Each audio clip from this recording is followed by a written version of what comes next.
प्यारे दर्शकों, पंजाबनामा शो ਦੇ ਵਿੱਚ ਤੁਹਾਡਾ ਸਵਾਗਤ ਹੈ। ਇਸ ਸ਼ੋਅ ਦੇ ਵਿੱਚ ਸਾਡੇ ਨਾਲ ਉੱਘੇ ਚਿੰਤਕ ਤੇ ਬਾਬਾ ਫਰੀਦ ਮੈਡੀਕਲ ਯੂਨੀਵਰਸਿਟੀ ਦੇ ਸਾਬਕਾ ਰਜਿਸਟਰ ਡਾਕਟਰ ਪਿਆਰੇ ਲਾਲ ਗਰਗ ਹਨ। ਉਹਨਾਂ ਨਾਲ ਕੁਝ ਅਹਿਮ ਵਿਸ਼ਿਆਂ ਦੇ ਉੱਪਰ ਗੱਲ ਕਰਾਂਗੇ। ਇੱਕ ਪਹਿਲਾ ਮਾਮਲਾ ਜਿਹੜਾ ਸੁਪਰੀਮ ਕੋਰਟ ਨੇ ਟ੍ਰਿਬਿਊਨਲ ਦੇ ਮਾਮਲੇ ਦੇ ਉੱਪਰ ਕੇਂਦਰ ਸਰਕਾਰ ਦੀ ਖਿਚਾਈ ਕੀਤੀ ਹੈ। ਉਹਨਾਂ ਨੂੰ ਕਿਹਾ ਵੀ ਤੁਸੀਂ ਉਹੀ ਫੈਸਲੇ ਦੁਬਾਰਾ ਕਰੀ ਜਾਂਦੇ ਹੋ, ਕਾਨੂੰਨ ਬਣਾਈ ਜਾਂਦੇ ਜਿਨ੍ਹਾਂ ਨੂੰ ਸੁਪਰੀਮ ਕੋਰਟ ਪਹਿਲਾਂ ਰੱਦ ਕਰ ਚੁੱਕੀ ਹੈ। ਇਸ ਦੇ ਨਾਲ ਹੀ ਕੱਲ ਪੰਜਾਬ ਕੈਬਨਿਟ ਦੀ ਮੀਟਿੰਗ ਹੋਈ ਸੀਗੀ, ਉਹਨੇ ਵੀ ਕੁਝ ਅਹਿਮ ਫੈਸਲੇ ਲਏ, ਉਹਨਾਂ ਬਾਰੇ ਵੀ ਚਰਚਾ ਕਰਾਂਗੇ। ਇਸ ਦੌਰਾਨ ਜਿਹੜਾ ਆਪਣੇ ਪੰਜਾਬ ਕਾਂਗਰਸ ਦੇ ਜਨਰਲ ਸਕੱਤਰ ਪ੍ਰਗਟ ਸਿੰਘ ਉਹਨਾਂ ਵੀ ਆਪਣਾ ਅਹੁਦਾ ਸੰਭਾਲ ਰਿਹਾ ਤੇ ਪੰਜਾਬ ਦੀ ਸਿਆਸਤ ਦੇ ਵਿੱਚ ਹੋਰ ਵੀ ਹਲਚਲ ਹੋ ਰਹੀ ਹੈ ਕਿ ਜਿਹੜੇ ਅਨਿਲ ਜੋਸ਼ੀ ਆ ਉਹ ਅਕਾਲੀ ਦਲ ਦੇ ਵਿੱਚ ਸ਼ਾਮਲ ਹੋ ਰਹੇ ਆ ਤੇ ਜਿਹੜੇ ਪ੍ਰਗਟ ਸਿੰਘ ਦੇ ਉਲਟ ਚੋਣ ਲੜੇ ਸੀਗੇ ਪਹਿਲਾਂ ਕਿ ਆਪਣੇ ਬਰਾੜ ਜਗਵੀਰ ਸਿੰਘ ਬਰਾੜ ਉਹ ਅਕਾਲੀ ਦਲ 'ਚ ਕੱਲ੍ਹ ਸ਼ਾਮਲ ਹੋ ਗਏ ਤੇ ਉਹਨਾਂ ਦੇ ਜਿਹੜੇ ਵਿਰੋਧੀ ਜਿਹੜੇ ਸਮਝੇ ਜਾਂਦੇ ਸਰਬਜੀਤ ਸਿੰਘ ਮੱਕੜ ਉਹਨਾਂ ਨੇ ਇਸ ਗੱਲ ਤੇ ਇਤਰਾਜ਼ ਕੀਤਾ ਵੀ ਉਹਨਾਂ ਨੂੰ ਕਿਉਂ ਸ਼ਾਮਲ ਕੀਤਾ ਜਾ ਰਿਹਾ। ਇਸ ਕਿਸਮ ਦੀਆਂ ਪੰਜਾਬ ਦੀ ਸਿਆਸਤ ਦੇ ਵਿੱਚ ਹਲਚਲ ਹੋ ਰਹੀ ਹੈ। ਕੋਈ ਸ਼ਾਮਲ ਹੋ ਰਿਹਾ, ਕੋਈ ਇੱਧਰ ਸ਼ਾਮਲ ਹੋ ਰਿਹਾ, ਕੋਈ ਉੱਧਰ ਸ਼ਾਮਲ ਹੋ ਰਿਹਾ, ਕੋਈ ਅਹੁਦੇ ਦਿੱਤੇ ਜਾ ਰਹੇ। ਇਸ ਤਰੀਕੇ ਦੀ ਸਿਆਸਤ ਜਿਹੜੀ ਆ ਉਹ ਪੰਜਾਬ ਦੇ ਵਿੱਚ ਚੱਲ ਰਹੀ ਹੈ। ਤੇ ਸਭ ਤੋਂ ਪਹਿਲਾਂ ਅਸੀਂ ਰੋਕ ਕਰਦੇ ਹਾਂ ਕਿ ਜਿਹੜਾ ਟ੍ਰਿਬਿਊਨਲ ਦੇ ਬਾਰੇ ਸੁਪਰੀਮ ਕੋਰਟ ਨੇ ਕੇਂਦਰ ਸਰਕਾਰ ਦੀ ਖਿਚਾਈ ਕੀਤੀ ਹੈ ਤੇ ਡਾਕਟਰ ਸਾਹਿਬ ਸਾਡੇ ਦਰਸ਼ਕਾਂ ਨੂੰ ਦੱਸੋ ਕਿ ਕੁੱਲ ਮਾਮਲਾ ਕੀ ਹੈ। ਜੰਮੂ ਜੀ, ਇਹ ਮਾਮਲਾ ਹੈ ਵੀ ਸਾਡੇ ਨਾ ਜਿਵੇਂ ਵੱਖ-ਵੱਖ ਮੁੱਦਿਆਂ ਵਾਸਤੇ ਟ੍ਰਿਬਿਊਨਲ ਕਹਿੰਦੇ ਅਸੀਂ, ਯਾਨੀ ਕਿ ਕੁਛ ਜੁਡੀਸ਼ਰੀ ਹੁੰਦੀਆਂ ਨੇ, ਉਹਨਾਂ ਫਿਰ ਹਾਈ ਕੋਰਟ 'ਚ ਹੀ ਚੈਲੰਜ ਹੋ ਸਕਦਾ ਹੈ। ਅਦਾਲਤਾਂ ਨੇ ਇੱਕ ਕਿਸਮ ਦੀਆਂ, ਜੱਜ ਸਾਹਿਬਾਨ ਉਹਦੇ ਚੇਅਰਮੈਨ ਹੁੰਦੇ ਨੇ ਆਮ ਤੌਰ ਤੇ ਉਹਦੇ ਵਿੱਚ ਹੈਗੀ ਹੈ NGT, ਜਿਵੇਂ ਨੈਸ਼ਨਲ ਗ੍ਰੀਨ ਟ੍ਰਿਬਿਊਨਲ, ਜਿਹੜਾ ਕੈਟ ਹੈ ਚਰਚਾ ਚ NGT ਰਹਿੰਦਾ, ਕੈਟ ਆ ਜਿਹੜਾ ਉਹ ਵੀ ਚਰਚਾ ਚ ਰਹਿੰਦਾ ਕਿਉਂਕਿ ਵਾਸਤੇ ਉਹ ਇਸੇ ਤਰ੍ਹਾਂ ਇਨਕਮ ਟੈਕਸ ਦੇ ਉੱਤੇ ITAT ਹੈ, ਇਸੇ ਤਰ੍ਹਾਂ ਦੇ ਉੱਤੇ ਹੀ ਜਿਹੜੀ ਸੈਂਟਰ ਐਕਸਾਈਜ਼ ਹੈ ਉਹਦੇ ਵਾਸਤੇ ਹੈ, ਇਸੇ ਤਰ੍ਹਾਂ ਹੀ ਜਿਹੜਾ ਟੈਲੀ ਕਮਿਊਨੀਕੇਸ਼ਨ ਆਪਾਂ ਸੁਣਦੇ ਨਹੀਂ ਵੀ BSNL ਇੱਧਰ ਕਰਤੀ ਉੱਧਰ ਕਰਤੀ, ਦਰਾਂ ਕੀ ਹੋਣਗੀਆਂ ਉਹ ਜਿਹੜਾ TRAI ਉਹਦੇ ਵਾਸਤੇ ਜਿਹੜਾ ਟਰਾਈ ਹੈ, ਪਰ ਉਹਦੇ ਉੱਤੇ ਇੱਕ ਹੋਰ ਹੈ ਟੈਲੀਕਾਮ ਡਿਸਪਿਊਟਸ ਐਪੀਲੇਟ ਟ੍ਰਿਬਿਊਨਲ ਤੇ ਇਦਾਂ ਹੀ ਜਿਹੜੀਆਂ ਹੈਗੀਆਂ ਨੇ ਆਪਣੀਆਂ ਇਹ ਕੰਪਨੀ ਲਾ ਟ੍ਰਿਬਿਊਨਲ, ਕੰਪਨੀ ਲਾ ਐਪੀਲੇਟ ਟ੍ਰਿਬਿਊਨਲ। ਆਹ ਟ੍ਰਿਬਿਊਨਲਾਂ ਦੇ ਵਿੱਚ ਮੁੱਦਾ ਇਹ ਸੀ ਕਿ ਚੇਅਰਮੈਨ ਇਹਨਾਂ ਦਾ 5 ਸਾਲ ਰਹਿੰਦਾ ਸੀ, ਉਹਨਾਂ ਦੀਆਂ ਕੋਈ ਸ਼ਰਤਾਂ ਸੀ ਤੈਅਸ਼ੁਦਾ। ਹੁਣ ਇਹਨਾਂ ਨੇ ਪਿੱਛੇ ਕਰਤਾ ਵੀ 4 ਸਾਲ ਟੈਨਿਓਰ ਕਰਤੀ ਤੇ ਸ਼ਰਤਾਂ ਬਦਲਤੀਆਂ। ਜਦੋਂ ਬਦਲੀਆਂ ਤਾਂ ਸੁਪਰੀਮ ਕੋਰਟ 'ਚ ਮਾਮਲਾ ਆਇਆ ਤਾਮਿਲਨਾਡੂ ਦਾ, ਤੇ ਉਹ ਮਾਮਲੇ 'ਚ ਸੁਪਰੀਮ ਕੋਰਟ ਨੇ ਬੜੀਆਂ ਸਖਤ ਟਿੱਪਣੀਆਂ ਕਰਕੇ ਉਸ ਨੂੰ ਰੱਦ ਕਰਤਾ ਵੀ ਇਹ ਨਹੀਂ ਤੁਸੀਂ ਕਰ ਸਕਦੇ, ਇਹਦਾ ਕੋਈ ਆਧਾਰ ਨਹੀਂ ਹੈ। ਇਹਨਾਂ ਨੇ ਹੁਣ ਐਕਟ ਬਣਾਤਾ ਉਹਦੇ 'ਚ ਵੀ ਇਹ 4 ਸਾਲ ਦਾ ਹੋਊਗਾ, ਐਕਟ ਦੇ ਵਿੱਚੋਂ ਸ਼ਰਤਾਂ ਵੀ ਬਦਲਤੀਆਂ। ਤਾਂ ਫਿਰ ਇਹਦੇ ਉੱਤੇ ਕਿਸੇ ਨੇ ਪਾਈ ਹੈ PIL, ਉਹਦੇ ਵਿੱਚ ਜੱਜ ਸਾਹਿਬ ਨੇ ਕਿਹਾ ਵੀ ਤੁਸੀਂ ਇਹ ਦੱਸੋ, ਸ਼ਾਇਦ ਵਾਰ ਨਹੀਂ ਪਾਈ ਹੈ ਵੀ ਇਹ ਦੱਸੋ ਤੁਸੀਂ ਜਦ ਅਸੀਂ ਉਹਦੇ ਉੱਤੇ ਫੈਸਲਾ ਕਰਤਾ ਕਿ ਵੀ ਇਹ ਗਲਤ ਹੈ, ਤੁਸੀਂ ਇਹ ਟਰਮ ਚੇਂਜ ਨਹੀਂ ਕਰ ਸਕਦੇ, ਤੁਸੀਂ ਇਹਦੀ ਜਿਹੜੀ ਅਸਰ ਹੈ ਇਹਦਾ ਪ੍ਰਭਾਵ ਘਟਾਉਣਾ ਚਾਹੁੰਦੇ ਹੋ ਤੇ ਇਹ ਜਵਾਬ ਦਿਓ। ਤੁਸ਼ਾਰ ਮਹਿਤਾ ਨੂੰ ਕਿਹਾ ਜਿਹੜੇ ਸੋਲੀਸਿਟਰ ਜਨਰਲ, ਉਹਨਾਂ ਨੂੰ ਕਿਹਾ ਵੀ 10 ਦਿਨ ਚ ਦਿਓ ਜਵਾਬ ਇਹਦਾ। 10 ਦਿਨ ਚ ਨਹੀਂ, 10 ਦਿਨ ਤਾਂ ਕਿਹਾ ਸੀ ਵੀ ਪੂਰਾ ਲਿਖ ਕੇ ਪੁੱਟ ਕਰੋ, ਲਿਖ ਕੇ ਪਲੇਸ ਕਰੋ ਸਾਡੇ ਸਾਹਮਣੇ। ਇਹਨਾਂ ਨੇ ਬਹਾਨਾ ਜਿਹਾ ਲਾਇਆ, ਨਹੀਂ ਜੀ ਉਹ ਇਸ ਤਰ੍ਹਾਂ ਕਰਿਆ ਉਹ ਕਰਿਆ। ਫਿਰ ਜੱਜ ਸਾਹਿਬ ਨੇ ਕਿਹਾ ਵੀ ਜਿਹੜੇ ਕਾਨੂੰਨ ਬਣ ਰਹੇ ਨੇ ਬਿਨਾਂ ਚਰਚਾ ਦੇ, 3 ਜੱਜਾਂ ਦਾ bench C, chief justice Sahib CJI chief justice of India ਉਹਨਾਂ ਨੂੰ ਹੈਡ ਕਰ ਰਹੇ ਸੀ ਉਸ ਨੂੰ ਬੈਂਚ ਨੂੰ, ਕਿ ਵੀ ਤੁਸੀਂ ਜਿਹੜੇ ਕਾਨੂੰਨ ਬਣਦੇ ਨੇ ਜੇ ਬਿਨਾਂ ਚਰਚਾ ਦੇ, ਬਿਨਾਂ ਪੂਰੀ ਪੁਨਛਾਣ ਦੇ ਬਣ ਜਾਂਦੇ ਨੇ ਤਾਂ ਉਹਦੇ ਨਾਲ ਅਦਾਲਤਾਂ ਦਾ ਕੰਮ ਵੱਧ ਜਾਂਦਾ, ਕਿਉਂਕਿ ਕਾਨੂੰਨ ਠੀਕ ਨਹੀਂ ਹੁੰਦਾ। ਲੋਕ ਫਿਰ ਅਦਾਲਤਾਂ ਚਾਹੁੰਦੇ ਰਹਿੰਦੇ ਨੇ ਨਿੱਕੀ ਨਿੱਕੀ ਗੱਲ ਤੇ, ਉਹਦੇ ਨਾਲ ਅਦਾਲਤਾਂ ਦਾ ਕੰਮ ਵੀ ਵੱਧਦਾ ਹੈ, ਲੋਕ ਵੀ ਹੈਰਾਨ ਹੁੰਦੇ ਨੇ ਤੇ ਕਾਨੂੰਨ ਬਣਾਉਣ ਵਾਲੇ ਨੂੰ ਕੋਈ ਨਹੀਂ ਪੁੱਛਦਾ ਕਿਉਂਕਿ ਉਹਨੇ ਵੀ ਗਲਤ ਕਿਉਂ ਬਣਾਏ। ਤਾਂ ਉਹਨਾਂ ਨੇ ਆਖਿਆ ਵੀ ਇਹ ਦਿਖਾਓ ਸਾਨੂੰ ਜਿਹੜਾ ਤੁਸੀਂ ਇਹ ਕਹਿੰਦੇ ਹੋ ਬਦਲਿਆ ਹੈ, ਇਹਦੇ 'ਚ ਉਹ ਦਿਖਾਓ ਵੀ ਇਹਦੇ ਤੁਸੀਂ ਕੀ ਚਰਚਾ ਕੀ ਹੋਈ ਆ, ਬਿਨਾਂ ਚਰਚਾ ਦੇ ਕਾਨੂੰਨ ਕਿਵੇਂ ਪਾਸ ਕਰਤਾ। ਉਹਨਾਂ ਨੇ ਆਖਿਆ ਜੀ ਜਿਹੜੀ ਹੈਗੀ ਆਪਣੇ ਮੰਤਰੀ, ਜਦ ਉਹਨਾਂ ਨੇ ਪੇਸ਼ ਕਰਿਆ ਕਾਨੂੰਨ, ਵਿੱਤ ਮੰਤਰੀ ਨੇ ਪੇਸ਼ ਕਰਿਆ ਸੀ ਸੀਤਾਰਮਨ, ਉਹਨਾਂ ਨੇ ਕਿਹਾ ਕਿ ਜਿਹੜਾ ਆਰਡੀਨੈਂਸ ਸਟ੍ਰਾਈਕ ਡਾਊਨ ਕਰਿਆ, ਪਹਿਲਾਂ ਇਹ ਆਰਡੀਨੈਂਸ ਸੀ ਜਿਵੇਂ ਖੇਤੀ ਬਿੱਲਾਂ ਦਾ ਵੀ ਪਹਿਲਾਂ ਆਰਡੀਨੈਂਸ ਸੀ ਫਿਰ ਕਾਨੂੰਨ ਸੀ। ਉਹਨਾਂ ਨੇ ਕਿਹਾ ਵੀ ਜਿਹੜਾ ਇਹ ਆਰਡੀਨੈਂਸ ਸਟ੍ਰਾਈਕ ਕਰਿਆ ਸੀ ਇਹਦੇ ਵਿੱਚ ਕਿਤੇ ਉਹਨਾਂ ਨੇ ਇਹ ਨਹੀਂ ਆਖਿਆ ਵੀ ਇਹ ਗੈਰ ਸੰਵਿਧਾਨਕ ਹੈ। ਇਹ ਤੇ ਕੁਐਸਚਨ ਨਹੀਂ ਰੇਜ਼ ਕਰਿਆ ਸੁਪਰੀਮ ਕੋਰਟ ਨੇ। ਉਹ ਕਹਿੰਦੇ ਤਾਂ ਸਾਨੂੰ ਪਤਾ ਹੈ, ਤਾਂ ਅਸੀਂ ਅਖਬਾਰਾਂ 'ਚ ਵੀ ਦੇਖ ਲਓ ਨਹੀਂ ਕਿਹਾ। ਤੁਸੀਂ ਮੈਨੂੰ ਉਹ ਦਿਖਾਓ ਉੱਥੇ ਪ੍ਰੋਸੀਜਰ ਕੀ ਹੋਇਆ, ਕੀ ਵਿਚਾਰ ਵਟਾਂਦਰਾ ਹੋਇਆ, ਕਿਵੇਂ ਤੈਅ ਹੋਇਆ ਇਹ, ਹਾਂਜੀ ਉਹ ਦਿਖਾਓ ਸਾਰਾ ਕੁਝ। ਉਹ ਦਿੱਤਾ ਨਹੀਂ। ਫਿਰ ਉਹਨਾਂ ਨੇ ਕਾਫੀ ਉੱਤੇ ਸਖਤ ਰੁਖ ਲਿਆ ਕਿ ਇਹ ਕੋਈ ਤੌਰ ਤਰੀਕਾ ਨਹੀਂ ਹੈ ਕਿ ਤੁਸੀਂ ਜਦ ਇੱਕ ਵਾਰੀ ਉਹ ਸਟ੍ਰਾਈਕ ਡਾਊਨ ਕਰਤਾ, ਤੁਸੀਂ ਆਪਦੀ ਮਨਮਾਨੀ ਕਰਨ ਵਾਸਤੇ, ਤੁਸੀਂ ਇਹਨਾਂ ਟ੍ਰਿਬਿਊਨਲਾਂ ਨੂੰ ਬੇਅਸਰ ਬਣਾਉਣ ਵਾਸਤੇ, ਪ੍ਰਭਾਵਹੀਨ ਬਣਾਉਣ ਵਾਸਤੇ, ਜਾਂ ਫਿਰ ਇਹਨਾਂ ਤੇ ਆਪਦਾ ਪ੍ਰੈਸ਼ਰ ਰੱਖਣ ਵਾਸਤੇ ਸਰਕਾਰ ਜਿਹੜੀ ਹੈ, ਅਸੀਂ ਇਹ ਨਹੀਂ ਕਹਿੰਦੇ ਕਿ ਜਿਹੜੀ ਸਦਨ ਹੈ ਉਹਨੂੰ ਕਾਨੂੰਨ ਬਣਾਉਣ ਦਾ ਹੱਕ ਨਹੀਂ ਹੈ, ਕਾਨੂੰਨ ਬਣਾਉਣ ਦਾ ਉਹਦਾ ਕੰਮ ਹੈ, ਉਹਦਾ ਹੱਕ ਹੈ, ਪਰ ਕਾਨੂੰਨ ਬਣਾਉਣ ਵੇਲੇ ਉਹ ਤੇ ਚਰਚਾ ਹੋਣੀ ਬਹੁਤ ਜ਼ਰੂਰੀ ਹੈ। ਜਿਹੜੀ ਪਹਿਲੀ ਉਹਨਾਂ ਨੇ ਆਖਿਆ ਇਹ ਲੋਕ ਸਭਾ ਤੇ ਦੂਜੀ ਸੀ ਆਜ਼ਾਦੀ ਦੀ ਲੜਾਈ 'ਚ ਮੈਕਸੀਮਮ ਵਕੀਲ ਜੱਜ ਕਾਨੂੰਨ ਵੇਤਾ ਸੀਗੇ, ਕਾਨੂੰਨ ਵਿਦ ਸੀਗੇ। ਉਹ ਕਾਨੂੰਨ ਵਿਦ ਹੋਣ ਕਰਕੇ ਉਦੋਂ ਕਾਨੂੰਨ ਇੰਨੇ ਮਾੜੇ ਨਹੀਂ ਬਣੇ ਕਿਉਂਕਿ ਉਹਨਾਂ ਨੂੰ ਪਤਾ ਸੀ ਵੀ ਕਾਨੂੰਨ ਦਾ ਕਿਹੜੇ ਪਾਸੇ ਨੂੰ ਰੁਕ ਜਾ ਸਕਦਾ ਹੈ। ਹੁਣ ਤੁਸੀਂ ਕਾਨੂੰਨ ਬਿਨਾਂ ਸੋਚੇ ਸਮਝੇ ਬਣਾਈ ਜਾਂਦੇ ਹੋ, ਉਹਦੇ ਨਾਲ ਲੋਕਾਂ ਦੀ ਤਕਲੀਫ ਵੀ ਵੱਧਦੀ ਹੈ, ਉਹਨਾਂ ਨੂੰ ਜਿਹੜਾ ਇਨਸਾਫ ਮਿਲਣਾ ਹੁੰਦਾ ਉਹ ਵੀ ਖਤਮ ਹੁੰਦਾ ਹੈ। ਉਹਦੇ ਨਾਲ ਸੰਵਿਧਾਨ ਦੀਆਂ ਵੀ ਕਈ ਗੱਲਾਂ ਜਿਹੜੀਆਂ ਨੇ, ਜਿਹੜੇ ਸੰਵਿਧਾਨ ਦੇ ਪ੍ਰਾਵਧਾਨ ਨੇ, ਕਿਉਂਕਿ ਜਿਹੜਾ ਬਣਾਉਣ ਵਾਲੇ ਨੂੰ ਤਾਂ ਪਤਾ ਹੀ ਨਹੀਂ ਵੀ ਸੰਵਿਧਾਨ 'ਚ ਕੀ ਲਿਖਿਆ, ਸੋ ਉਹ ਵੀ ਟੁੱਟਦੇ ਨੇ। ਤੇ ਤੁਸੀਂ ਜਦ ਉਸੇ ਚਰਚਾ ਨਹੀਂ ਹੁੰਦੀ ਫਿਰ ਬਿਲਕੁਲ ਹੀ ਬੰਦ ਹੋ ਜਾਂਦੇ ਨੇ। ਦੋ ਗੱਲਾਂ ਉਹਨਾਂ ਨੇ ਕਹੀਆਂ ਨੇ ਇਹਦੇ 'ਚ ਵੀ ਇੱਕ ਤਾਂ ਜਿਹੜੇ ਬਣਾਉਣ ਵਾਲੇ ਕਹੇ ਜੇ ਨੇ, ਅੱਗੇ ਵਕੀਲ ਹੁੰਦੇ ਸੀ, ਹੋਰ ਹੁੰਦੇ ਸੀ, ਜੱਜ ਹੁੰਦੇ ਸੀ, ਉਹਨਾਂ 'ਚ ਲੋਕ ਸਭਾ 'ਚ ਰਾਜ ਸਭਾ 'ਚ ਉਹ ਹੈ ਨਹੀਂ ਹੁਣ। ਦੂਜੀ ਗੱਲ ਇਹ ਆ ਵੀ ਚਰਚਾ ਹੁੰਦੀ ਸੀ, ਤੁਸੀਂ ਉਹ ਚਰਚਾ ਵੀ ਨਹੀਂ ਕਰਦੇ। ਜਦੋਂ ਚਰਚਾ ਹੋਈ ਨਹੀਂ ਤਾਂ ਫਿਰ ਉਹ ਕਾਨੂੰਨ ਠੀਕ ਨਹੀਂ ਰਹਿੰਦਾ। ਉਹਦੇ ਨਾਲ ਤੁਸੀਂ ਲੋਕਾਂ ਦੇ ਹੱਕ ਖੋਲੋਗੇ, ਲੋਕਾਂ ਨੂੰ ਇਨਸਾਫ ਨਹੀਂ ਮਿਲੇਗਾ। ਇਸ ਵਾਰੀ ਤਾਂ ਪਾਰਲੀਮੈਂਟ ਚੱਲੀ ਹੀ ਨਹੀਂ ਨਾ, ਇੱਕ OBC ਵਾਲੇ ਨੂੰ ਬਿੱਲ ਨੂੰ ਛੱਡ ਕੇ ਕਿਸੇ ਤੇ ਚਰਚਾ ਹੀ ਨਹੀਂ ਹੋਈ, ਸਾਰਾ ਕੁਝ ਧੱਕੇ 'ਚ ਪਾਸ ਹੋਇਆ, ਰੌਲੇ ਰੱਪੇ 'ਚ ਪਾਸ ਹੋਇਆ। ਬਿਲਕੁਲ ਇਹੀ ਜੱਜ ਸਾਹਿਬ ਨੇ ਕਿਹਾ, CJI ਨੇ, ਚੀਫ ਜਸਟਿਸ ਆਫ ਇੰਡੀਆ ਨੇ, ਕਿ ਸਾਨੂੰ ਦਿਖਾਓ ਵੀ ਤੁਸੀਂ ਕਿੱਥੇ ਆ। ਇਹ ਨਹੀਂ ਅਸੀਂ ਐ ਮੰਨ ਸਕਦੇ ਵੀ ਤੁਸੀਂ ਕਹਿੰਦਾ ਅਸੀਂ ਪਾਸ ਕਰਤਾ ਜੀ, ਉੱਥੇ ਸਦਨ 'ਚ ਪਾਸ ਹੋ ਗਿਆ, ਇਹ ਨਹੀਂ ਹੈ। ਤੁਹਾਨੂੰ ਠੀਕ ਹੈ ਕਾਨੂੰਨ ਬਣਾਉਣ ਦਾ ਹੱਕ ਹੈ, ਪਰ ਇਹ ਬਿਨਾਂ ਚਰਚਾ ਦੇ ਨਾਲ। ਮੈਂ ਵੀ ਸਰਕਾਰ 'ਚ ਰਿਹਾ, ਅਦਾਲਤ ਨੂੰ ਇਹ ਹੱਕ ਹੈ ਇਹ ਪੁੱਛਣ ਦਾ ਕਿ ਜਿਹੜਾ ਇਹ ਤੁਸੀਂ ਕਾਨੂੰਨ ਬਣਾਇਆ ਹੈ ਜਾਂ ਕੋਈ ਨੋਟੀਫਿਕੇਸ਼ਨ ਕਰੀ ਹੈ ਜਾਂ ਕੋਈ ਹੁਕਮ ਜਾਰੀ ਕਰਿਆ ਹੈ, ਇਹਦੇ ਪਿੱਛੇ ਸੋਚ ਜਿਹੜੀ ਬਣਾਈ ਉਹ ਦਿਖਾਓ, ਨੋਟ ਫਾਈਲ ਤੇ ਕਿੱਥੇ ਹੈ ਵੀ ਅਸੀਂ ਇਸ ਕਰਕੇ ਕਰਿਆ। ਇਹਦੀ ਛੋਟੀ ਜਿਹੀ ਇੱਕ ਉਦਾਹਰਨ ਦੇਵਾਂਗਾ ਮੈਂ। ਹਾਂਜੀ, ਅਸੀਂ NRI ਸੀਟਾਂ ਇੰਟਰੋਡਿਊਸ ਕਰਤੀਆਂ 1999 ਚ ਪੰਜਾਬ ਦੇ ਮੈਡੀਕਲ ਕਾਲਜ। ਹਾਂਜੀ, ਮੈਡੀਕਲ ਹੁਣ ਵੀ ਹੈਗੀਆਂ, ਹੁਣ ਵੀ ਹੈਗੀਆਂ। ਉੱਥੇ ਜੀ ਉਹ ਰਿਟ ਕਰਤਾ ਕੁਝ ਬੱਚਿਆਂ ਨੇ ਵੀ, ਤਾਂ ਸਾਡੀਆਂ ਤਾਂ ਸੀਟਾਂ ਘੱਟ ਗਈਆਂ ਜੀ। 30 ਸੀਟਾਂ ਟੋਟਲ ਅਸੀਂ ਕੱਢੀਆਂ ਸੀ। ਸਾਡੇ ਕੋਲੇ 350 ਸੀਟਾਂ ਸੀਗੀਆਂ, ਉਹਨਾਂ ਚੋਂ 30 ਸੀਟਾਂ ਅਸੀਂ NRI ਬਣਾਈਆਂ ਸੀ। ਠੀਕ। ਤੇ ਉਹ ਚੱਲਦਾ ਕਿ ਇੱਕ ਦਿਨ ਲਾਸਟ ਡੇਟ ਸੀ, ਮੈਨੂੰ ਫੋਨ ਗਿਆ ਕਿ ਜੀ ਮੈਂ ਸੁਪਰੀਮ ਕੋਰਟ 'ਚ ਗਿਆ ਹੋਇਆ ਸੀ ਕਿ ਇਹ ਲਾਸਟ ਡੇਟ ਹੈ। ਮੈਂ ਕਿਹਾ ਮੈਂ ਆ ਰਿਹਾ, ਪਹੁੰਚ ਜੂੰਗਾ ਮੈਂ ਅਦਾਲਤ, ਸਿੱਧਾ ਫਾਈਲ ਲੈ ਕੇ ਆ ਜਾਓ।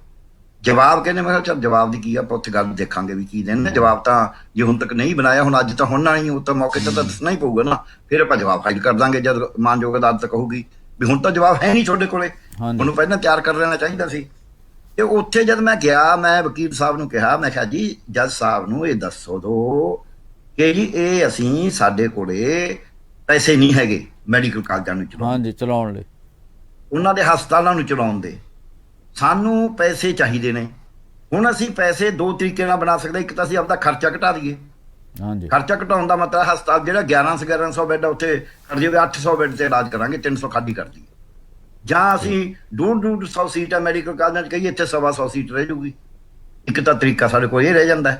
ਦੂਜਾ ਤਰੀਕਾ ਖਰਚੇ ਦੀ ਬਜਾਏ ਆਮਦਨ ਵਧਾਉਣ ਦਾ, ਅਸੀਂ ਕਹੀਏ ਅਸੀਂ ਸਾਰੇ ਵਿਦਿਆਰਥੀਆਂ ਤੋਂ ਇੰਨੀ ਫੀਸ ਵਧਾ ਦਾਂਗੇ ਤੇ ਜਿਹੜੇ ਮਰੀਜ਼ ਆਉਣਗੇ ਉਹਨਾਂ ਤੋਂ ਇੰਨੇ ਪੈਸੇ ਲਿਆ ਕਰਾਂਗੇ, ਹਸਪਤਾਲ 'ਚ ਇਲਾਜ ਕਰਾਉਣ ਆਉਂਦੇ ਨੇ ਜਿਹੜੇ। ਵੀ ਇਹ ਦੋਨੇ ਗੱਲਾਂ ਪਬਲਿਕ ਦੇ ਉਲਟ ਜਾਣੀਆਂ ਸੀ। ਇਹ ਫਾਈਲ ਤੇ ਪੂਰਾ ਰਿਕਾਰਡ ਕਰਿਆ ਹੋਇਆ ਸੀ। ਵੀ ਇਸ ਤੋਂ ਬਿਹਤਰ ਇਹ ਹੈ ਕਿ ਅਸੀਂ ਸੋਚਿਆ 30 ਸੀਟਾਂ ਖੁੱਲੀ ਬੋਲੀ 'ਚ ਵੇਚ ਦੋ, ਇੰਨਾ ਪੈਸਾ ਆ ਜਾਊਗਾ, ਉਹਦੇ ਤੇ ਨਾ ਬਾਕੀ ਵਿਦਿਆਰਥੀਆਂ ਤੇ ਕੋਈ ਬੋਝ ਪਾਉਣਾ ਪਊਗਾ, ਨਾ ਮਰੀਜ਼ਾਂ ਤੇ ਕੋਈ ਬੋਝ ਪਾਉਣਾ ਪਊਗਾ। ਇਹ ਲੋਕਾਂ ਦੇ ਹਿੱਤ 'ਚ ਹੈ।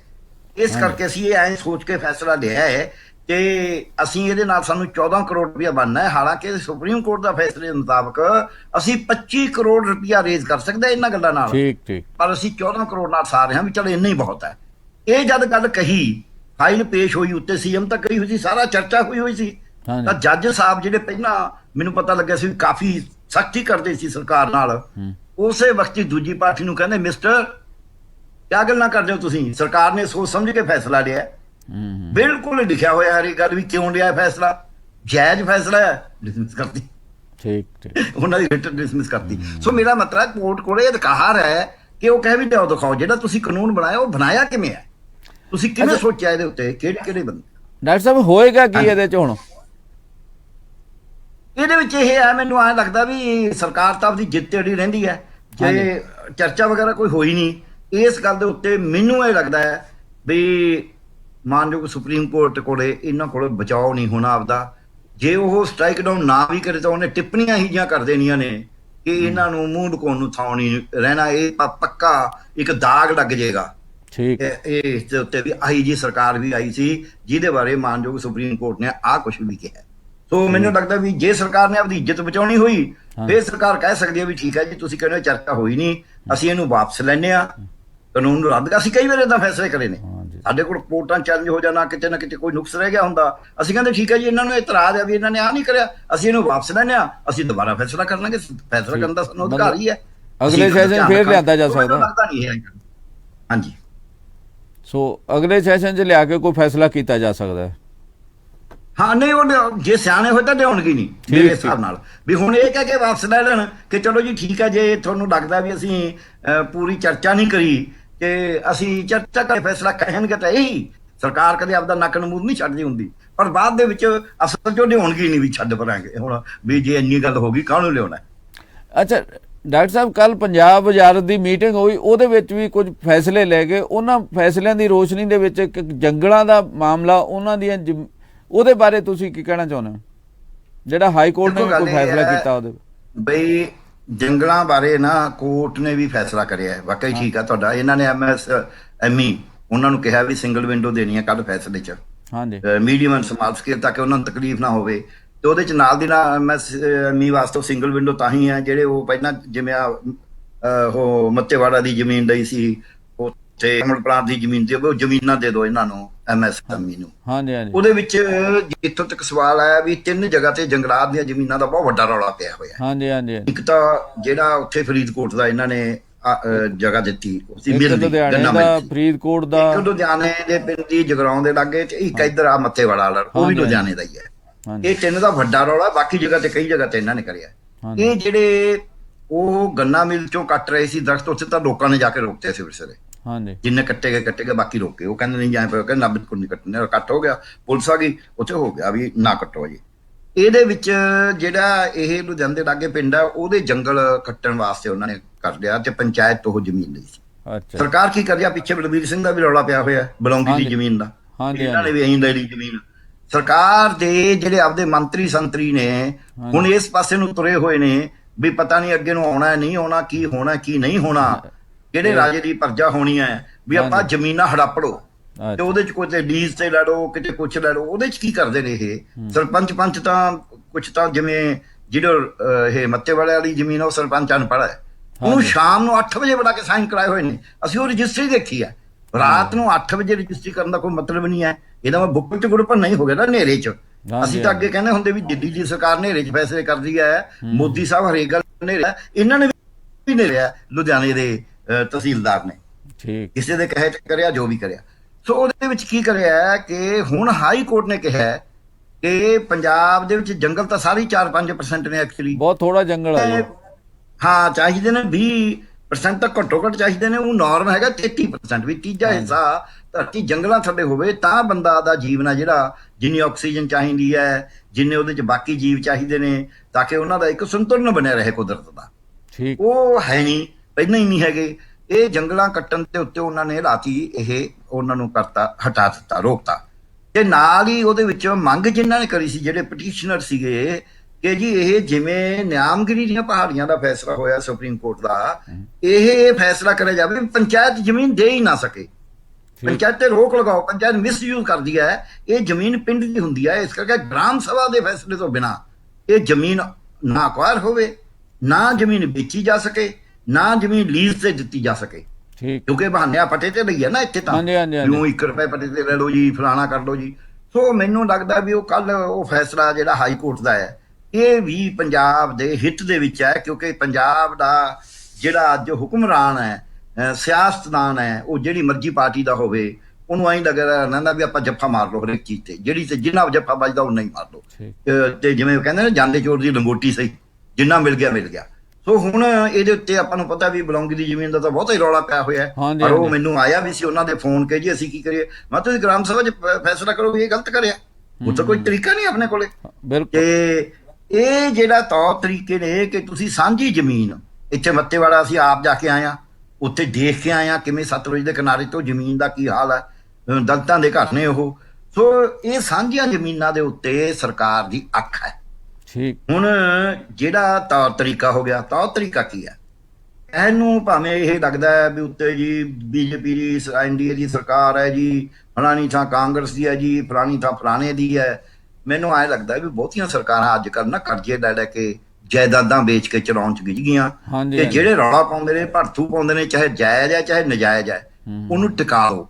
ਮੈਨੂੰ ਇਹਦੇ ਚੋਂ ਸੱਚੀ ਮੁੱਚੀ ਲੱਗਦਾ ਹੈ ਵੀ ਜਿਵੇਂ ਨਾ ਘਰ 'ਚ ਕੋਈ ਜਵਾਕ ਰੌਲਾ ਪਾਉਣ ਲੱਗ ਜੇ, ਉਹ ਬਾਪ ਕਹੇ ਚੱਲ ਯਾਰ ਤੂੰ ਉਹਨੂੰ ਕੋਈ ਕਿਤਾਬ ਲੈ ਦੇ, ਉਹਨੂੰ ਕੋਈ ਚੀਜ਼ ਇਹੋ ਜਿਹੀ ਲੈ ਦੇ, ਸਕੂਟਰ ਸਕਾਟਰ, ਜਾਂ ਕਹਦੇ ਵੀ ਚੱਲ ਤੂੰ ਸ਼ਰਾਬ ਦੀ ਬੋਤਲ ਲੈ ਲੈ। ਇਹੋ ਜਿਹੀਆਂ ਗੱਲਾਂ ਵੀ ਕਰਦੇ ਨੇ ਮਾਪੇ ਵੀ ਚੱਲ ਤੈਨੂੰ ਆਹ ਦੇ ਦਿੰਦਾ, ਤਾਸ਼ ਖੇਡ ਲਿਆ ਕਰ, ਫਲਾਣਾ ਚੀਜ਼ ਲੈ ਲਓ।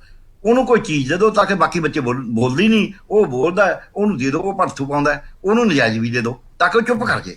ਸਾਡੇ ਸਿਸਟਮ 'ਚ ਵੀ ਸਰਕਾਰ ਇਹ ਕਰਨ ਲੱਗੀ। ਸਰਕਾਰ ਇਹ ਕਰਦੀ ਹੈ ਵੀ ਜਿਹੜੇ ਤਾਂ ਰੌਲਾ ਪਾਉਂਦੇ ਨੇ, ਜਿਹੜੇ ਭੜਥੂ ਪਾਉਂਦੇ ਨੇ, ਉਹਨਾਂ ਨੂੰ ਦੇ ਦਿਓ, ਨਜਾਇਜ਼ ਵੀ ਦੇ ਦਿਓ ਚਾਹੇ, ਤੇ ਦੂਜਿਆਂ ਨੂੰ। ਹੁਣ ਜਿਵੇਂ ਇਹਨਾਂ ਨੇ ਇੱਕ ਫੈਸਲਾ ਕਰਿਆ ਹੈ, ਹਮੇਸ਼ਾ ਜਿਵੇਂ ਪਹਿਲਾਂ ਅੱਜ ਇਹ ਅਕਾਲੀ ਸਰਕਾਰ ਤੇ ਦੋਸ਼ ਲਾ ਰਹੇ ਨੇ ਕਿ ਜੀ ਇਹਨਾਂ ਨੇ ਬਿਜਲੀ ਦੇ 25 ਸਾਲ ਦੇ ਸਮਝੌਤੇ ਕਰਤੇ। ਹਾਂਜੀ ਤੁਸੀਂ ਮੰਨੋਗੇ ਮੈਡੀਕਲ ਕਾਲਜਾਂ 'ਚ ਇਹ 25 ਸਾਲ ਛੱਡੋ 55 ਸਾਲ ਦੇ ਫੈਸਲੇ ਕਰ ਰਹੇ ਨੇ। ਕਿਵੇਂ? ਉੱਥੇ ਕੁਝ ਪੋਸਟਾਂ ਨੇ ਜਿਹੜੀਆਂ ਬਾਈ ਪ੍ਰਮੋਸ਼ਨ ਭਰੀਆਂ ਜਾਣੀਆਂ ਹੁੰਦੀਆਂ ਨੇ, ਹਾਂਜੀ ਉਹਦੇ 'ਚ ਹੌਲੀ ਹੌਲੀ ਵੀ ਨਾਲੇ ਤਾਂ ਇੱਕ ਤਾਂ ਖਰਚਾ ਬਚਿਆ ਰਹਿੰਦਾ, ਜਿਉਂ ਜਿਉਂ ਕੋਈ ਬੰਦੇ ਤਿਆਰ ਹੁੰਦੇ ਨੇ ਅੱਗੇ ਭਰੀਤੀ ਹੋ ਜਾਂਦੇ। ਉਹਨਾਂ ਸਾਰੀਆਂ ਨੂੰ ਕਹਿੰਦੇ ਐਡਵਰਟਾਈਜ਼ ਕਰਕੇ ਭਰ ਦਿਓ ਸਿੱਧੀਆਂ। ਇਹ ਕੈਬਨਿਟ ਨੇ ਫੈਸਲਾ ਕਰਿਆ। ਹੁਣ ਜੇ ਤੁਸੀਂ ਸਿੱਧੀਆਂ ਸਾਰੀਆਂ ਭਰਤੀਆਂ, ਇੱਕ ਤਾਂ ਜਿਹੜੇ ਘੱਟ ਕੁਆਲੀਫਿਕੇਸ਼ਨ ਵਾਲੇ ਨੇ, ਬਾਹਰ ਬੈਠੇ ਨੇ, ਜਿਨ੍ਹਾਂ ਦਾ ਪੰਜਾਬ ਨਾਲ ਕੋਈ ਤਲਕ ਨਹੀਂ, ਉਹ ਆ ਕੇ ਉਰੇ ਬਹਿ ਜਾਣਗੇ। ਹਾਂਜੀ ਤੇ ਦੂਜੀ ਗੱਲ, ਜਿਹੜੇ ਉਰੇ ਲੱਗੇ ਹੋਏ ਨੇ ਉਹਨਾਂ ਦੀ ਪ੍ਰੋਮੋਸ਼ਨ ਟੋਟਲ ਰੁਕ ਜੂਗੀ। ਨਾ ਉਹਨਾਂ ਨੇ ਕੰਮ ਕਰਨਾ, ਨਾ ਉਹਨਾਂ ਨੇ ਕਰਨਾ। ਔਰ ਕਿੰਨੀ ਪ੍ਰਾਈਵੇਟ ਕਾਲਜਾਂ ਦੇ ਵਿੱਚ ਸਾਨੂੰ ਪਤਾ ਨਾ ਉੱਥੇ ਕੋਈ ਪੜ੍ਹਾਈ ਹੁੰਦੀ ਆ ਚਿੰਤਪੁਰਨੀ ਕਾਲਜ 'ਚ, ਜਿਹਨੇ ਚਿੰਤਪੁਰਨੀ ਕਾਲਜ ਦਾ ਤਜਰਬਾ ਹੈਗਾ ਉਹਨੇ ਇੱਥੇ ਸਿਲੈਕਟ ਹੋ ਜਾਣਾ। ਰੋਜ਼ ਇਹ ਰੂਲ ਬਦਲੀ ਜਾਂਦੇ ਨੇ। ਮੈਡੀਕਲ ਐਜੂਕੇਸ਼ਨ ਦਾ ਤਾਂ ਇੰਨਾ ਪੱਠਾ ਬੈਠਿਆ ਹੈ, ਹੈਲਥ ਦਾ ਇੰਨਾ ਪੱਠਾ ਬੈਠਿਆ ਹੈ, ਮੈਂ ਕਹਿੰਦਾ ਕੋਈ ਸੋਚਣ ਦੀ ਗੱਲ ਹੀ, ਬਸ ਇਹ ਬਿਆਉਂਡ ਕੰਟਰੋਲ ਹੈ। ਐਜੂਕੇਸ਼ਨ, ਮੈਡੀਕਲ ਐਜੂਕੇਸ਼ਨ, ਹੈਲਥ, ਇਹ ਤਿੰਨਾਂ ਦਾ ਜਮਾ ਹੀ ਪੱਠਾ ਬੈਠਾ ਹੋਇਆ ਹੈ। ਇਹਦੇ ਉੱਤੇ ਕੋਈ ਧਿਆਨ ਨਹੀਂ ਦੇ ਰਿਹਾ। ਬਿਊਰੋਕ੍ਰੇਸੀ ਆਪਣਾ ਕਹਿੰਦੇ ਆਪਾਂ ਕੀ ਲੈਣਾ, ਕਾਗਜ਼ ਕੱਢੋ। ਤੇ ਜਿਹੜੇ ਮਿਨਿਸਟਰ ਨੇ ਉਹ ਕਹਿੰਦੇ ਆਪਣਾ ਤਰੀਕਾ ਕਰੀ ਜਾਓ, ਆਪਾਂ ਲੈਣਾ ਕੀ ਹੈ। ਸੋ ਇਹਦੇ ਵਿੱਚ ਬਹੁਤ ਵੱਡਾ ਨੁਕਸਾਨ ਲੋਕਾਂ ਦੀ ਸਿਹਤ ਦਾ ਵੀ, ਬਜਟ ਦਾ ਬਹੁਤ ਵੱਡਾ, ਬਜਟ ਦਾ ਖਰਚਾ ਜਿਹੜਾ ਕਿ ਪਹਿਲੇ ਇਹਨਾਂ ਕੋਲ ਪੈਸੇ ਹੈ ਨਹੀਂ। ਤੇ ਤੀਜੀ ਗੱਲ, ਬਹੁਤ ਵੱਡੀ ਬੇਚੈਨੀ ਤੇ ਕਾਨੂੰਨ ਤੋੜਿਆ ਜਾ ਰਿਹਾ ਹੈ ਕੈਬਨਿਟ ਦੇ ਸਹਾਰੇ। ਮੈਨੂੰ ਲੱਗਦਾ ਵੀ ਇਹੋ ਜਿਹੇ ਫੈਸਲੇ ਸਿਆਣੇ ਨਹੀਂ ਹੁੰਦੇ। ਤੁਸੀਂ ਜਿਹੜੀਆਂ ਤੁਹਾਡੇ ਕੋਲੇ ਅਸਾਮੀਆਂ ਪਈਆਂ ਨੇ, ਤੁਸੀਂ ਸਿਰਫ ਉਹਨਾਂ ਚੋਂ ਇਹ ਨਾ ਸੋਚੋ ਚੋਣਾਂ ਵੇਲੇ ਖਜ਼ਾਨੇ ਦਾ ਮੂੰਹ ਖੋਲ ਦੋ।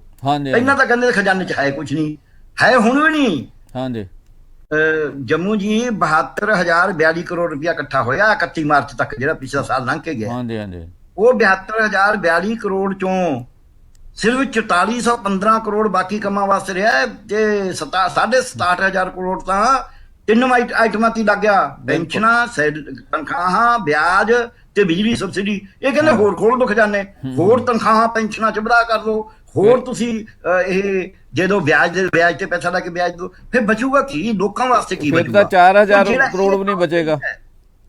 ਹਾਂ, ਇਹ ਜਿਹੜਾ ਤੌਰ ਤਰੀਕਾ ਹੈ ਖਜ਼ਾਨੇ ਦਾ ਮੂੰਹ ਖੋਲਣ ਵਾਲਾ, ਇੱਕ ਪਾਸੇ 4600 ਕਰੋੜ ਰੁਪਇਆ ਕਿਸਾਨਾਂ ਦਾ ਮਾਫ ਕਰਨ ਵਾਸਤੇ ਮੈਂ ਕਹਾਂਗਾ ਵੀ ਉਹਨਾਂ ਦੇ ਨੱਕ ਰਗੜਾਤੇ, ਲੋਕਾਂ ਨੂੰ ਮਿਲਿਆ ਨਹੀਂ ਉਹ।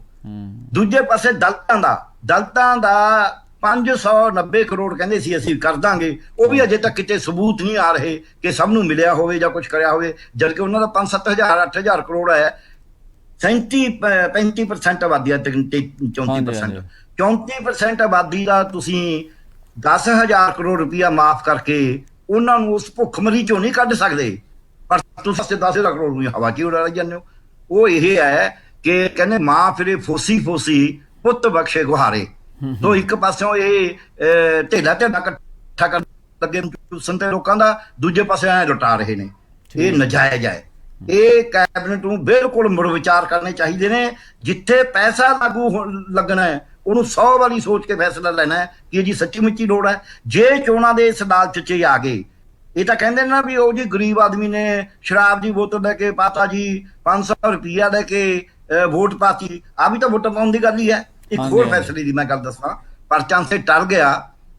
ਕਹਿੰਦੇ ਜੀ ਅਸੀਂ ਜਿਹੜਾ ਵਿਧਵਾ ਪੈਨਸ਼ਨ, ਬੁਢਾਪਾ ਪੈਨਸ਼ਨ, ਅਪੰਗ ਪੈਨਸ਼ਨ ਹੈ, ਹਾਂਜੀ ਨਿਆਸਰਾ ਪੈਨਸ਼ਨ ਹੈ, ਉਹ ਕਹਿੰਦੇ ਜੀ ਅਸੀਂ ਤਾਂ ਚੈੱਕ ਦਿਆ ਕਰਾਂਗੇ ਕਿ ਤਾਂ ਕਿ ਚੋਣਾਂ ਦੇ ਵੇਲੇ ਚੈੱਕ ਐ ਦੇ ਕੇ ਲੋਕਾਂ ਦੇ ਇਕੱਠ ਕਰਕੇ ਵੀ ਦੇਖੋ ਅਸੀਂ ਤੁਹਾਨੂੰ ਚੈੱਕ ਦਿੱਤਾ। ਉਹ ਕੋਈ ਮੰਗਤੇ ਨੇ ਚੈੱਕ, ਦੱਸੋ ਵੀ 1500 ਰੁਪਏ ਦਾ ਚੈੱਕ ਇੱਕ ਬੀਬੀ ਵਿਚਾਰੀ ਬਜ਼ੁਰਗ ਜੀ ਤੋਂ ਚੱਲਿਆ ਨਹੀਂ ਜਾਂਦਾ, ਇੱਕ ਹੈਂਡੀਕੈਪ, ਮੈਨੂੰ ਕੋਈ ਬੰਦਾ ਦੱਸੇ ਵੀ ਉਹ ਚੈੱਕ ਦਿੰਦੀ ਕਿਆ, ਜਦੋਂ ਉਹ ਆਨਲਾਈਨ ਟ੍ਰਾਂਸਫਰ ਪਹਿਲਾਂ ਹੁੰਦੇ ਸੀ ਉਹਨਾਂ ਦੇ ਖਾਤਿਆਂ 'ਚ, ਬਿਲਕੁਲ ਬਿਲਕੁਲ। ਤੁਸੀਂ ਆਨਲਾਈਨ ਟ੍ਰਾਂਸਫਰ ਕਿਉਂ ਨਹੀਂ ਕਰਦੇ? ਆਲਾ ਨਵਾਂ ਇਹੀ ਜੀ ਸੋਚ ਆ ਇਹਨਾਂ ਦੀ, ਵਜ਼ਾਰਤ ਦੀ, ਪੰਜਾਬ ਦੀ ਕਿ ਉਹਨਾਂ ਨੂੰ ਇਹ ਪਤਾ ਹੀ ਨਹੀਂ ਕਿ ਭਾਈ ਆਨਲਾਈਨ ਟ੍ਰਾਂਸਫਰ ਦਾ ਤਾਂ ਰੋਜ਼ ਰੌਲਾ ਪੈਂਦਾ ਵੀ ਆਨਲਾਈਨ ਕਰੋ, ਆਨਲਾਈਨ ਹਾਂਜੀ, ਕਰੋ। ਹਾਂਜੀ, ਹਾਂਜੀ। ਕਿਸਾਨਾਂ ਨੂੰ ਪੇਮੈਂਟ ਤੁਸੀਂ ਆਨਲਾਈਨ ਕਰ ਦਿਓ, ਇਹਨਾਂ ਨੂੰ ਤੁਸੀਂ ਪ੍ਰਪੋਜ਼ਲ ਬਣਾ ਰਹੇ ਹੋ ਵੀ ਚੈੱਕ ਰਾਹੀਂ ਪੇਮੈਂਟ ਕਰੀ ਜਾਓ ਜੀ। ਹੱਦ ਹੈ ਵੈਸੇ। ਅੱਛਾ ਡਾਕਟਰ ਸਾਹਿਬ, ਹੁਣ ਲਾਸਟ ਦੇ ਵਿੱਚ ਅਸੀਂ ਉਹ ਲੈਨੇ ਵੀ ਪ੍ਰਗਟ ਸਿੰਘ ਨੇ ਅੱਜ ਆਪਣਾ ਅਹੁਦਾ ਸੰਭਾਲ ਲਿਆ ਤੇ ਦੂਜੇ ਪਾਸੇ ਅਨਿਲ ਜੋਸ਼ੀ ਜਿਹੜੇ ਆ ਉਹ ਅਕਾਲੀ ਦਲ 'ਚ ਸ਼ਾਮਲ ਹੋ ਰਹੇ ਆ ਤੇ ਆਮ ਆਦਮੀ ਪਾਰਟੀ ਵਾਲੇ ਜਿਹੜੇ ਅੱਜ ਰਾਜਪਾਲ ਨੂੰ ਉਹਨਾਂ ਨੇ ਮਿਲਣਾ ਵੀ ਅਗਲੇ ਸੈਸ਼ਨ ਬਾਰੇ ਕੋਈ ਗੱਲ ਕਰਨੀ ਹੈ। ਤੇ ਜਿਹੜੀ ਆਵਾਜਾਈ ਹੋ ਰਹੀ ਹੈ, ਜਗਬੀਰ ਬਰਾੜ ਜਿਹੜੇ ਕੱਲ ਅਕਾਲੀ ਦਲ 'ਚ ਸ਼ਾਮਲ ਹੋ, ਇਹ ਸਾਰਾ ਜਿਹੜਾ ਵਰਤਾਰਾ ਇਹਨੂੰ ਕਿਵੇਂ ਤੁਸੀਂ ਦੇਖਦੇ ਹੋ? ਦੇਖੋ ਸਾਡੇ ਇੱਕ ਗੱਲ ਕਹਿਣ ਨੂੰ ਜਿਹੜੇ ਮਰਜ਼ੀ ਪਾਰਟੀਆਂ ਵਾਲੇ ਆਪਦੇ ਡੀਂਗ ਮਾਰੀ ਜਾਣ, ਸਾਡੀਆਂ ਪਾਰਟੀਆਂ ਅੱਗੇ ਭਜਨ ਲਾਲ ਗਿਆ ਸੀ ਸਾਰੀ ਰਾਮਡੋਰੀ ਲੈ ਕੇ ਕਾਂਗਰਸ ਦੇ ਹਾਂਜੀ ਵਿੱਚ, ਹਾਂਜੀ ਜਨਤਾ ਦਲ ਵੱਲੋਂ ਜਿੱਤਿਆ ਸੀ। ਹਾਂਜੀ ਤੇ ਉਦੋਂ ਕਹਿੰਦੇ ਸੀ ਆਇਆ ਰਾਮ ਗਿਆ ਰਾਮ ਦੀ ਸਿਆਸਤ ਹਰਿਆਣੇ 'ਚ ਸ਼ੁਰੂ ਹੋਈ। ਹਾਂਜੀ ਤੇ ਹੁਣ ਉਹ ਆਇਆ ਰਾਮ ਗਿਆ ਰਾਮ ਦੀ ਕਿਸੇ ਨੂੰ ਜਮਾ ਵੀ ਮਾੜੀ ਜੀ ਵੀ ਅੱਖ ਦੇ ਉੱਤੇ ਰਿਸ਼ਮ ਜਿੰਨੀ ਵੀ ਉਹਨੂੰ ਨਮੋਸ਼ੀ ਵੀ ਨਹੀਂ ਲੱਗਦੀ। ਉਹ ਛਾਤੀ ਠੋਕ ਕੇ ਕਹਿੰਦਾ ਹਾਂ ਮੈਂ ਗਿਆ, ਮੈਂ ਜਾਊਂਗਾ। ਉਹ ਜਿੱਧਰ ਮਰਜੀ ਇੱਧਰੋਂ ਇੱਧਰ, ਇਸ ਕਰਕੇ ਇਹ ਸਾਰੇ ਪਾਵਰ ਹੰਗਰੀ ਨੇ, ਇਹ ਤਾਕਤ ਦੇ ਭੁੱਖੇ ਨੇ। ਇਹਨਾਂ ਨੇ ਲੋਕਾਂ ਦਾ ਨਾ ਕਦੇ ਕਰਿਆ ਨਾ ਕਰਨਾ ਹੈ। ਮੈਨੂੰ ਜ਼ਿੰਮੇਵਾਰ ਨਾ ਕਹਿ ਰਿਹਾ ਕਿਉਂ? ਹਾਂਜੀ ਜਿੱਦੇ ਇਹ ਚੋਣ ਹਾਰ ਗਏ ਉਹਦੇ ਕਾਂਗਰਸ 'ਚ ਆ ਗਏ, ਵਿਚਾਰ ਹੁਣ ਕਾਂਗਰਸ ਦੀ ਸਰਕਾਰ ਹੈ, ਕੈਪਟਨ ਸਾਹਿਬ ਨੇ ਵੀ ਫਟਫਟ ਲੈ ਲਈ। ਹੁਣ ਫੇਰ ਜਦੋਂ ਉਹਨਾਂ ਨੂੰ ਲੱਗਿਆ ਵੀ ਇੱਥੇ ਕੋਈ ਹੋਰ ਟਿਕਟ ਮਿਲ ਜੂਗਾ, ਪ੍ਰਗਟ ਸਿੰਘ ਦੇ ਖਿਲਾਫ ਹੀ ਚੋਣ ਲੜੇ ਸੀ ਨਾ ਜਗਬੀਰ ਨਹੀਂ, ਪਿਛਲੀ ਵਾਰੀ ਉਹਨੇ ਹੋਰ ਹਲਕੇ ਤੋਂ ਲੜੀ ਸੀਗੀ, ਉਹ ਕਾਂਗਰਸ ਹੋਰ ਤੋਂ ਲੜੀ ਸੀ ਪਰ ਉੱਥੋਂ ਹਾਰ ਗਏ ਸੀ। ਹਾਂਜੀ ਹਾਂਜੀ ਪਹਿਲਾਂ ਹਾਰ ਗਏ ਸੀ। ਹਾਂਜੀ ਹਾਂ, ਤੇ ਇਹਨਾਂ ਦੇ ਖਿਲਾਫ ਪਹਿਲਾਂ ਲੜੀ। ਹੁਣ ਜਿਹੜਾ ਉਹ ਜਿੱਥੋਂ ਉਹਨਾਂ ਨੇ ਅਕਾਲੀਆਂ ਨੇ ਸ਼ਾਮਲ ਕਰ ਲਿਆ, ਜਿਹੜਾ ਅਕਾਲੀਆਂ ਦਾ ਕੈਂਡੀਡੇਟ ਪਿਛਲੀ ਵਾਰੀ ਹਾਰਿਆ ਸੀ ਉੱਥੇ ਕਹਿੰਦਾ ਵੀ ਮੈਂ ਉਹ ਹੈ, ਮੇਰੀ ਹੱਕ ਹੈ।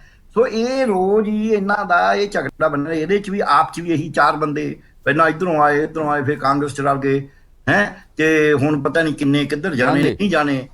ਇਹ ਜਿਹੜਾ ਰੋਜ਼ ਦਾ ਤੌਰ ਤਰੀਕਾ ਹੈ, ਇਹ ਮਿਹਨੇ ਜਿੰਨੇ ਮਰਜ਼ੀ ਦੇਈ ਜਾਣ, ਇੱਕ ਦੂਜੇ ਨੂੰ ਦਿੰਦੇ ਵੀ ਨੇ। ਉਹ ਆਇਆ ਹੋ ਗਿਆ ਜੀ, ਫਲਾਣਾ ਹੋ ਗਿਆ ਜੀ। ਇਹਨਾਂ ਨੂੰ ਇਹ ਪੁੱਛੋ ਵੀ ਤੁਹਾਡੇ ਘਰ 'ਚੋਂ ਕਿੰਨੇ ਚਲੇ ਗਏ, ਹਾਂਜੀ ਹਾਂਜੀ, ਤੇ ਤੁਹਾਡੇ ਘਰ 'ਚ ਕਿੰਨੇ ਤੁਸੀਂ ਲੈ ਲਏ। ਸੋ ਜਦ ਤੁਸੀਂ ਜਿਹੜਾ ਮਰਜ਼ੀ ਆ ਗਿਆ ਉਹਨੂੰ ਲੈ ਲਿਆ। ਸਾਰੀਆਂ ਪਾਰਟੀਆਂ 'ਚ ਰੌਲੇ ਪਏ ਹੋਏ ਨੇ, ਅਕਾਲੀਆਂ 'ਚ ਰੌਲਾ ਪਿਆ ਹੋਇਆ, ਕਾਂਗਰਸੀਆਂ 'ਚ ਰੌਲਾ ਪਿਆ ਹੋਇਆ, ਤੇ ਆਪਣਾ ਆਪ ਵਾਲਿਆਂ 'ਚ ਰੌਲਾ ਪਿਆ ਹੋਇਆ, ਕਿਉਂਕਿ ਜਿਹੜੇ ਬੰਦੇ ਆਲਰੇਡੀ ਕੰਮ ਕਰ ਰਹੇ ਸੀ ਉਹਨਾਂ ਨੂੰ ਲੱਗਿਆ ਵੀ ਹੁਣ ਤਾਂ ਸਾਡੀ ਟਿਕਟ ਜਾਊਗੀ। ਸੋ ਹਰੇਕ ਪਾਰਟੀ ਜਿਹੜੀ ਆ ਇਸ ਅਸੂਲ ਤੇ ਨਾ ਤਾਂ ਪਾਰਟੀਆਂ ਖੜ ਰਹੀਆਂ ਨੇ, ਨਾ ਜਿਹੜੇ ਨੁਮਾਇੰਦੇ ਕਹਿੰਦੇ ਨੇ ਆਪਦੇ ਆਪ ਨੂੰ ਉਹ ਖੜ ਰਹੇ ਨੇ। ਫਿਰ ਉਹ ਲੋਕਾਂ ਦਾ ਕੀ ਕਰਨਗੇ? ਮੇਰਾ ਇਹ ਵੱਡਾ ਸਵਾਲ ਹੈ ਵੀ ਉਹ ਲੋਕਾਂ 'ਚ ਜਾ ਕੇ ਦੱਸਣ ਵੀ ਦੇਖੋ ਜੀ ਆਹ ਹੈ ਗੱਲ ਇਸ਼ੂ। ਲੋਕਾਂ ਤੋਂ ਲੈ ਲੈਣ ਫੈਸਲਾ, ਜੇ ਲੋਕ ਕਹਿਣ ਵੀ ਤੁਸੀਂ ਚਲੇ ਜਾਓ ਤਾਂ ਚਲੇ ਜਾਣ। ਲੋਕਾਂ ਦੀ ਤਾਂ ਗੱਲ ਹੀ ਨਹੀਂ ਕੋਈ। ਹਾਂਜੀ ਡਾਕਟਰ ਸਾਹਿਬ, ਇੱਕ ਲਾਸਟ ਟਿੱਪਣੀ ਪ੍ਰਗਟ ਸਿੰਘ ਹੋਣਾ ਤੇ ਕਰਕੇ ਤੁਸੀਂ ਇਹਨੂੰ ਸਮਾਪਤ ਕਰੋ ਆਪਣੇ। ਜਿੱਥੋਂ ਤੱਕ ਪ੍ਰਗਟ ਸਿੰਘ ਦਾ ਸਵਾਲ ਹੈ, ਵੈਸੇ ਗੱਲਾਂ ਤਾਂ ਪ੍ਰਗਟ ਸਿੰਘ ਬਾਰੇ ਵੀ ਬਹੁਤ ਆ ਰਹੀਆਂ ਸੀ ਵੀ ਆਪ 'ਚ ਰਲ ਰਿਹਾ, ਬਹੁਤ ਜ਼ਿਆਦਾ ਹੋ ਰਿਹਾ ਸੀ। ਉਹਨੇ ਆਪ ਕਿਹਾ ਨਹੀਂ ਸੀ ਕਦੇ ਵੀ ਮੈਂ ਆਪ 'ਚ ਰਲ ਰਿਹਾ ਨਾ। ਉਹਨੇ ਜਿਹੜੀ ਕੰਟਰੋਵਰਸੀ ਚੱਲੀ ਉਹਦੇ ਦੌਰਾਨ ਵੀ ਉਹਨੇ ਕੋਈ ਕਾਂਗਰਸ ਦੇ ਪ੍ਰਤੀ ਇਹੋ ਜਿਹਾ ਸਟੈਂਡ ਨਹੀਂ ਲਿਆ ਸੀ ਜਿਹਨੂੰ ਲੱਗੇ ਵੀ ਉਹ ਕਾਂਗਰਸ ਨੂੰ ਛੱਡ ਰਹੇ ਨੇ। ਉਹ ਇੱਕ ਜੈਨੂਇਨ ਗੱਲ ਕਹਿ ਰਹੇ ਸੀ ਤੇ ਉਹਦੇ ਵਿੱਚ ਹੁਣ ਉਹਨਾਂ ਨੂੰ ਜਨਰਲ ਸੈਕਟਰੀ ਬਣਾਇਆ।